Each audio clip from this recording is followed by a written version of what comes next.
مار مرغو نیش زد و در حالی که زهر بدنشو میسوزوند، مرغ به لونش توی مرغداری پناه برد.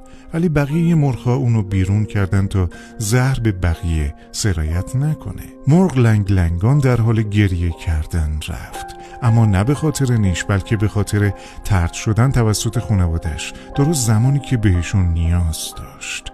اون رفت ولی با تب میسوخت و در برابر شب سرد بی‌دفاع بود. بقیه مرغ‌ها رفتن و تماشا کردن تا وقتی که در افق محو شد. بعضیا به هم گفتن بذار بره، دور از اینجا میمیره. وقتی مرغ در افق بیکران ناپدید شد، همه مطمئن بودن که مرده. بعضیا حتی به امید دیدن لاشخورا به آسمون نگاه میکردن.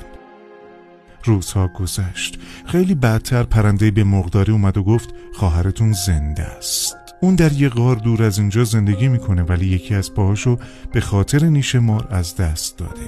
اون نمیتونه غذا پیدا کنه و به کمک شما نیاز داره.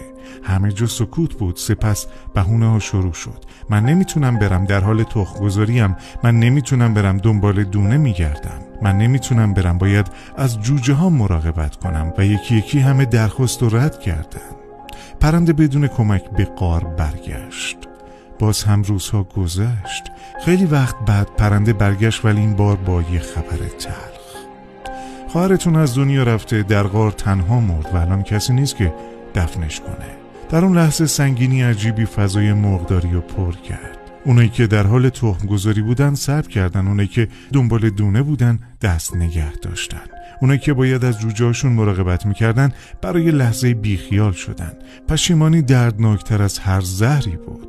از خودشون پرسیدن چرا زودتر نرفتیم؟ و بدون اینکه به مسافت یا سختی راه فکر کنن، همه به سمت غار راهی شدن. الان برای دیدن مرغ دلیلی داشتن، ولی دیگه دیر شده بود. در زندگی وقتی زندگی خیلی حتی حاضر به عبور از خیابون برای کمک بهت نیستن، ولی وقتی مردی حاضرن از دنیا عبور کنن تا تو رو دفن کنن.